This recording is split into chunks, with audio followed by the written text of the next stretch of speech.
Good morning, everyone. Welcome to the class 9 science. Welcome to all. In this part 1, we are going to start chapter number 3, atoms and molecules. In this session, we will discuss about atoms, name of atoms, law of chemical combination, Dalton's atomic theory, etc. Let's start. Around 500 BC 500 before Christ के आसपास के time के आसपास उस वक्त परमाणु नाम दिया गया था। किसने दिया था? इंडिया के कुछ फिलोसोफर के बारे में पढ़ते हैं। Indian philosopher Maharshi Kanad postulated that if we go on dividing matter we shall get smaller and smaller particle। महर्षि कनाद ने बताया कि हमारे आसपास के मैटर को जब अपन डिवाइड करते जाएं, छोटे से छोटे टुकड़ों में डिवाइड करते जाएं, तो एक ऐसी स्टेज आएगी। A stage will come when we shall come across the smallest particle beyond which further division will not be possible. एक ऐसी स्टेज आएगी जिसके आगे और डिवीजन करना संभव नहीं है और डिविजिबल नहीं हो सकता। तो ऐसे पार्टिकल को ही नेम दीज पार्टिकल परमाणु। उसी वक्त इसी एरा के अंदर एक another Indian philosopher Pakuda Katyayana said that these particles normally exist in a combined form which gives us various forms of matter।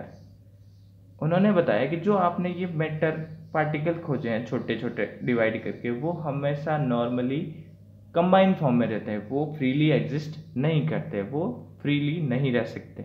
वो हमेशा किसी न किसी कॉम्बिनेशन में रहेंगे और मैटर को फॉर्म करेंगे, मैटर को बनाएंगे। मैटर को बनाने का मतलब जो आप देखते हो, जो विजिबल है, तो वो एक मैटर बहुत सारे एलिमेंट्स या एटम्स के कंबाइन होने से बने हुए एलिमेंट्स हैं। ग्रीक फिलोसोफर उसी 500 BC के अंदर Greek philosopher Democritus and Leucippus suggested, दो साइंटिस्ट थे डेमोक्रिटस और ल्यूसिपस, उन्होंने सजेस्ट किया that if we go on dividing matter a stage will come when particle obtain can not be divided further. तो एक ऐसी स्टेज आएगी जब अपन डिवाइड करेंगे मैटर को, तो जिसमें उस स्टेज के आगे उसको और डिवाइड करना संभव नहीं है, उसको और फर्दर डिवाइड नहीं कर सकते। तो इस स्टेज को डेमोक्रिटस ने इन पार्टिकल्स को एटम्स नाम दिया, जिसका मतलब होता है इनडिविजिबल।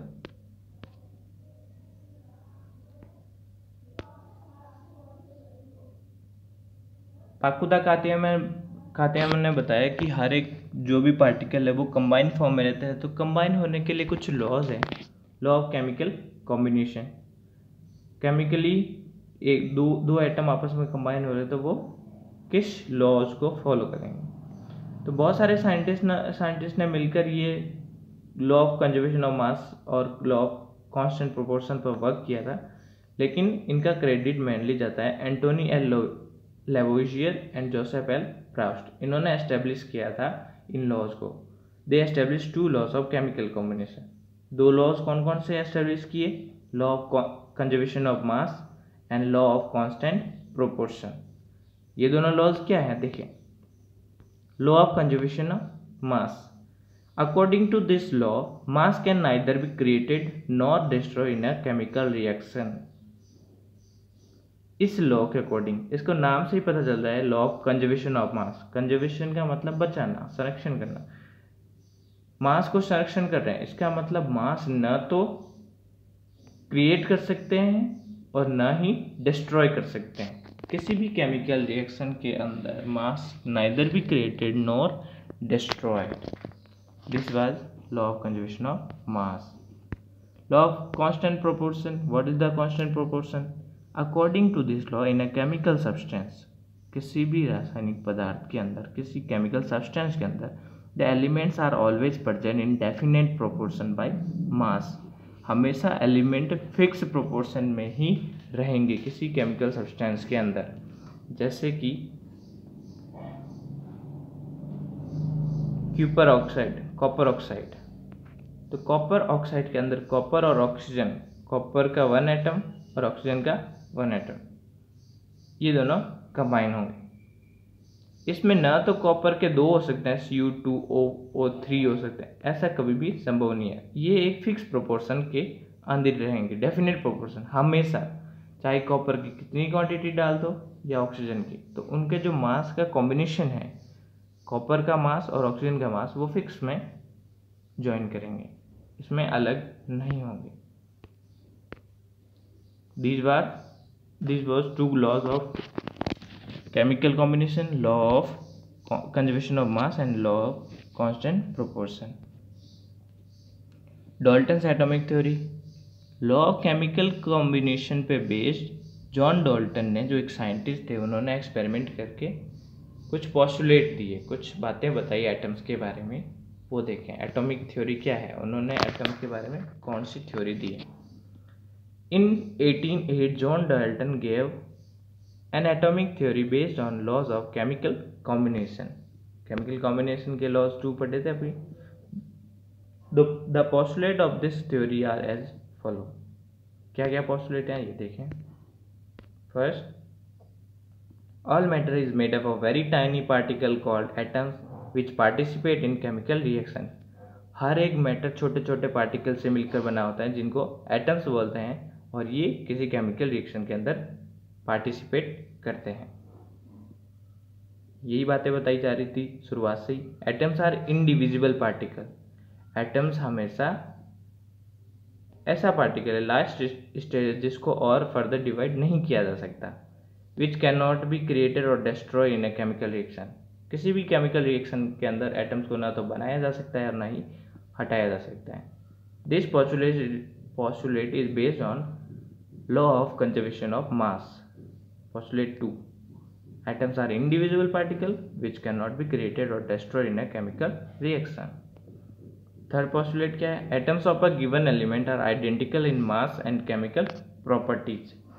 किसी भी एक एलिमेंट के, जैसे कि आयरन हो गया, कॉपर हो गया, तो उनके एलिमेंट के जो एटम हैं वो हमेशा किसी एक एलिमेंट के सारे एटम एक जैसे होते हैं। जैसे कॉपर के सारे एटम्स, कॉपर की शीट है आपके पास, तो कॉपर की शीट के अंदर जितने भी एटम है वो हमेशा कॉपर के एटम एक जैसे होंगे, उनका मास एक जैसा होगा, उसके अंदर इलेक्ट्रॉन एक जैसे उतने होंगे, उसमें प्रोटॉन उतने होंगे, उनकी साइज उतनी होगी और उनका मास भी उतना ही होगा, अलग अलग नहीं होगा किसी एक के अंदर। अगर आयरन का देखें तो आयरन के अंदर भी एक जैसा ही होगा। ठीक, ये था थर्ड पोस्टुलेट। फोर्थ पोस्टुलेट इसके अलग बात करता है। एटम ऑफ डिफरेंट एलिमेंट, अलग अलग एलिमेंट के, जैसे कॉपर और आयरन दोनों की बातें करें तो आयरन के और कॉपर के दोनों के एटम अलग अलग होंगे। Fe का मास अलग होगा, कॉपर का मास अलग होगा। इसकी आयरन की केमिकल प्रॉपर्टी अलग होगी और कॉपर की केमिकल प्रॉपर्टी अलग होगी। तो atom of different element have different masses and chemical properties. Atom combine in the ratio of a small whole number to form compound. Atoms combine होते हैं in a ratio of small whole number की ratio में to form a compound, किसी compound को बनाने के लिए। Compound for example H2O, ये एक कंपाउंड है जिसमें हाइड्रोजन के 2 कंपाउंड और ऑक्सीजन का 1, हाइड्रोजन के 2 एटम्स और ऑक्सीजन का 1 एटम कंबाइन होके एक कंपाउंड बनाता है। इसमें हाइड्रोजन के हाफ या 3/2 या 4/5 इस तरह से नहीं होके हाइड्रोजन के 2 कंपाउंड है, तो एक स्मॉल होल नंबर की रेशियो में ये कंबाइन होता है। 6, the relative number and kinds of atom are constant in a given compound. किसी गिवन कंपाउंड के अंदर जो रिलेटिव काइंड्स ऑफ एटम हैं वो हमेशा फिक्स रहते हैं, कांस्टेंट रहते हैं। जैसे कि अगर वाटर का एक मॉलिक्यूल है तो वाटर कंपाउंड के अंदर नंबर ऑफ एटम्स, तो हाइड्रोजन के नंबर ऑफ एटम्स और ऑक्सीजन के नंबर ऑफ एटम एक वाटर मॉलिक्यूल के अंदर हमेशा कांस्टेंट रहेंगे। इसमें हाइड्रोजन कभी भी 3 नहीं हो सकता, ऑक्सीजन कभी भी 5 नहीं हो सकता, हमेशा इक्वल रहेगा हाइड्रोजन मॉलिक्यूल के अंदर। इनका मास हाइड्रोजन के जितने मास के साथ ऑक्सीजन ऐड होता है उतने ही मास के साथ ऑक्सीजन ऐड होगा, कभी भी ज़्यादा या कम नहीं होगा। हाइड्रोजन के साथ ऑक्सीजन ही होगा। तो ये था पोस्टुलेट नंबर 6। पोस्टुलेट 6 बेस्ड है constant proportion, law of constant proportion, जो केमिकल कॉम्बिनेशन का सेकंड लॉ है, याद रखना सभी। एक्सरसाइज के क्वेश्चन करते हैं थोड़े से, जो इन ऊपर जो डिस्कस किया है उस पर बेस्ड है। अभी क्या पढ़ा अपन ने? अभी Dalton's atomic theory, law of constant proportion, conservation of mass और कांस्टेंट प्रोपोर्शन, और atoms, naming of atoms. Now exercise के क्वेश्चन करते हैं। First question, in a reaction 5.3 gram of sodium carbonate reacted with 6 gram of acetic acid। Reaction हो रहा है sodium carbonate और acetic acid के बीच में, इनकी क्वांटिटी दे रही है 5.3 और 6 ग्राम। क्या बनाएंगे वो product? The product were 2.2 gram of carbon dioxide, CO2 बन रही 2.2 ग्राम, वाटर है 0.9 ग्राम एंड सोडियम एसिटेट है 8.2 gram. So that these observation are in agreement with the law of conservation of mass. तो ये जो रिएक्शन हो रही है, रिएक्शन से जो प्रोडक्ट बन रहे हैं और रिएक्टेंट थे, ये लॉ ऑफ कंजर्वेशन ऑफ मास का एग्रीमेंट है। कहने का मतलब ये है कि केमिकल रिएक्शन से पहले का मास और केमिकल रिएक्शन के बाद का मास इक्वल है। देखते हैं, sodium carbonate plus acetic acid, sodium acetate plus carbon dioxide plus water, ये बन रही है, केमिकल रिएक्शन हो रही है सोडियम एसिटेट। क्वांटिटी लिख देते हैं, सोडियम एसिटेट सोडियम कार्बोनेट कितना है 5.3 ग्राम, 6 ग्राम। केमिकल रिएक्शन के बाद में जो प्रोडक्ट बन रहे हैं, इन दोनों के बीच में, केमिकल रिएक्शन के बीच में एरो आना जरूरी है। Sodium acetate 8.2 gram, carbon dioxide 2.2 gram and water 0.9। देखें केमिकल रिएक्शन से पहले ये और ये मिलके कितना बनाता है? Sum of mass before reaction 5.3 plus 6 13.3 gram, sum of mass after reaction 8.2 2.2 0.9 13.3 gram. इसका मतलब दोनों इक्वल है।